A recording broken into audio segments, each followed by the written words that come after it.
नमस्कार विद्यार्थियों। इससे पहले जो लेक्चर में हमने पढ़ी थी, जो प्रगल्भा नायिका होती है उसकी जो कोप चेष्टा होती हैं उनको आज हम उदाहरणों के माध्यम से पढ़ेंगे। तो देखिए, सबसे पहले जो हमने पढ़ा था कि वह पहली जो कोप चेष्टा होती है, जो धीरा होती है, वह क्या करती है कि सावहित होती है। सावहित का तात्पर्य होता है, सावहित और आदर दो शब्द आए थे हमारे। तो देखिए, सावहितता कैसी होती है। देखिए, ये उदाहरण दिया गया है कि ये जो पढ़ा था हमने, ये पढ़ा सावहित आदर उदास्ते रतो धीरे दरा क्रोधा संतर्ज ताड़ेत मध्या धीरे तम बदेत। अब देखिए, ये दिया हुआ है कि सावहित आदरा कैसी होती है। सावहित कहते हैं, देखिए, जो आकार में बनावटीपन लाए। तो देखिए क्या होता है, ये अमरु शतक एक ग्रंथ है और अमरु शतक ग्रंथ से यह उदाहरण लिया गया है। तो क्या है, देखिए ये उदाहरण कि एकात्रासन संस्थिति परिहृता प्रत्युदगमात दूरतः।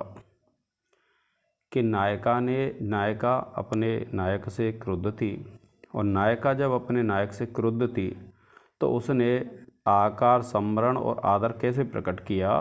तो देखिए, जब नायक आ रहा था तो उसने क्या किया, एकात्र आसन संस्थिति है परिहृता प्रत्युदगमात दूरतः। प्रत्युदगमात दूरतः का तात्पर्य होता है कि जब दूर से प्रत्युदगमात यानी नायक को आते हुए देखा, यानी नायिका ने जब दूर से नायक को आते हुए देखा तो क्या कहा है, प्रत्युदगमात दूरतः, कि जब दूर से आते हुए नायक को देखा तो परिहृता यानी छोड़ दी, त्याग दी, एकात्र आसन संस्थेय, यानी जिस आसन पर नायिका बैठी हुई थी उस नायिका ने उस आसन का एक स्थान यानी एक भाग उस नायक के लिए छोड़ दिया। तो देखिए क्या कहा है कि एकत्र आसन संस्थिति है, यानी एक स्थान पर आसन छोड़ दिया। परिहृता का मतलब है छोड़ दिया। प्रत्युदगमात दूरतः, यानी जब नायक को दूर से आते हुए नायिका ने देखा तो उसके लिए आसन छोड़ दिया। फिर तांबूल आहरण छलेन। तांबूल कहते हैं पान को, यानी तांबूल आहरण पान लाने के लिए, क्योंकि पहले सम्मान में पान खिलाया जाता था। तो तांबूल आहरण छलेन यानी पान को लाने के छल से, रसव कहते हैं शीघ्रता से, आश्लेषु अपि संविघ्नितः। आश्लेष कहते हैं आलिंगन करने को, क्योंकि जब नायक और नायिका एक दूसरे से मिलते हैं तो वे नायक आलिंगन करते हैं। तो नायिका ने क्या किया, क्योंकि उसको पता था कि नायक आकर के उससे आलिंगन करेगा, तो तांबूल आहरण, तांबूल कहते हैं पान को, आहरण लाने के छलेन छल से, रसव माने शीघ्र ही, आश्लेषु अपि संविघ्नितः, यानी उसका जो आश्लेष था, उसका जो आलिंगन था, उसमें भी विघ्न डाल दी। क्या किया नायिका ने कि जैसे ही नायक को दूर से आते हुए देखा तो जो आसन था उस पर स्थान छोड़ दिया, बैठने के लिए जगह छोड़ दी, और तांबूल आहरण छलेन रसवाश्लेष सोपी विघ्नतः, और जो उसका आलिंगन था, नायक उसका आलिंगन करता नायिका का, वह भी उसने विघ्नित कर दिया। किससे, वह पान लेने के लिए चली गई, यानी नायक को पान लेने के लिए चली गई। अब देखिए फिर क्या कहते हैं कि आलापोपि न मिश्रितः परिजनम व्यापारयन्ति अंतके। अंतके कहते हैं पास में, परिजन कहते हैं सेवकों को, और व्यापारयन्ति यानी काम में लगाती हुई ने। आलापोपि न मिश्रितः, आलाप कहते हैं वार्तालाप, यानी उसने न मिश्रितः का तात्पर्य मिश्रित नहीं किया, यानी जो नायक आया हुआ था उस नायक से उसने वार्तालाप भी नहीं किया। और परिजनम व्यापारयन्ति अंतके, अंतके कहते हैं पास में, यानी वह जो नायक था उसके पास में उसने अपने सेवक लगा दिए काम करने के लिए, जिससे वह उस नायक से बात भी नहीं कर पाई।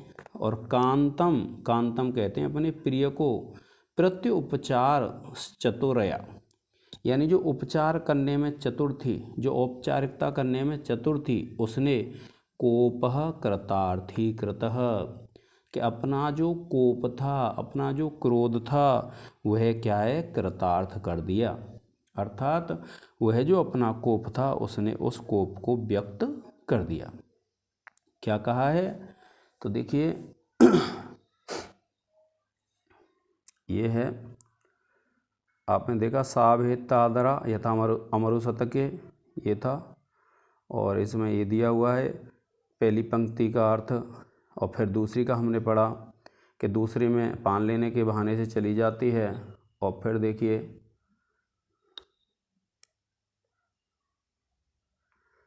तीसरी है तो आलापोपि न मिश्रित था, तो उसने आलाप भी मिश्रित नहीं किया, ये है।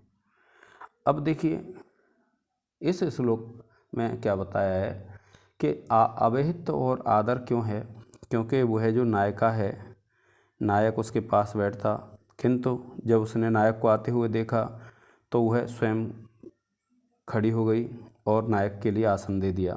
दूसरे, नायक नायिका से आकर के आलिंगन करता, लेकिन उसने आलिंगन का भी मौका नहीं दिया, वह पान ले के बहाने से दूर चली गई पान लेने।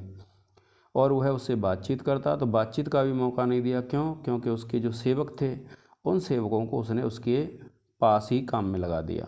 तो इस प्रकार से कांतम यानी अपना जो प्रिय था, प्रत्युपचारतः चतुश्चरुत्रया, यानी औपचारिकता करते हुए उस चतुर प्रेमिका ने कोपः कृतार्थी कृतः, यानी अपना जो क्रोध था वह प्रकट कर दिया। तो इस प्रकार से जो सादर और साभित्य वाली बात थी, वह कोप प्रकट हो जाता है। अब देखिए इस श्लोक का आप एक बार अर्थ देख लीजिए। तो देखिए, जब आप जैसे बहुत से छात्रों पे किताब नहीं होती हैं तो उनके लिए ज़रूरी है। देखिए ये है एक तो इसका जो अर्थ है,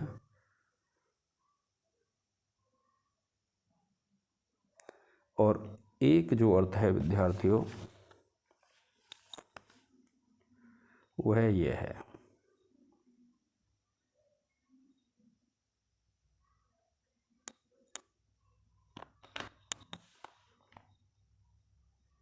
ये जो है अपना कोप सफल कर दिया, यहाँ तक।